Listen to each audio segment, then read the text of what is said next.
अहो रामगिरी बंगल्यावर साप निघाला, उद्या मुख्यमंत्र्याला चावला असता तर काय झालं असतं? श्रद्धांजली व्हायची वेळ आली असती. काय चाललंय काय? की कोबरा होता का आणखीन काय होता माहिती नाही. आता तुम्हाला सांगतो, आता जर परत आवाज आला ना तिकीटच कापून टाकेल.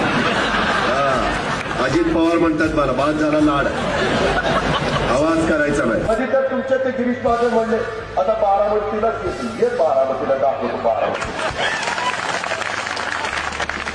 बारामतीला अशी कशी आहे? पण शेती करायचो तेव्हा अंडी गोळा करत होतो कोंबड्याची. आता ती सांगू मी कोंबड्याची अंडी गोळा करत होतो. काय करायचं का? चाय पे चर्चा, मन की बात. कशाची चाय पे चर्चा? शेतकरी मारायला लागलं कसलेला चाय पे चर्चा? आम्ही जसा आमदार आहे तसा एक भाजपचा आमदार आहे आणि त्याने एखाद्या मुलाला मुलगी आवडली आणि तिनं नकार दिला तर आम्ही तिला पळून आणून तुम्हाला देऊ. त्याच्या काय बापाच्या घरचं आहे काय?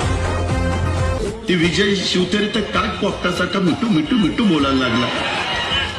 अरे विजय शिवतरे, तुझं बोलणं किती, तुझा आवाका किती, तू बोलतोय कुणाबरोबर, तुला यंदा दाखवतो तू कसा आमदार होतो ते बघतो.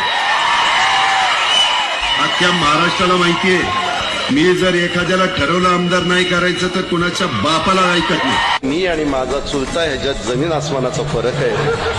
साहेब सबुरीने घेतात, मी वेगळ्या पद्धतीनं घेईल.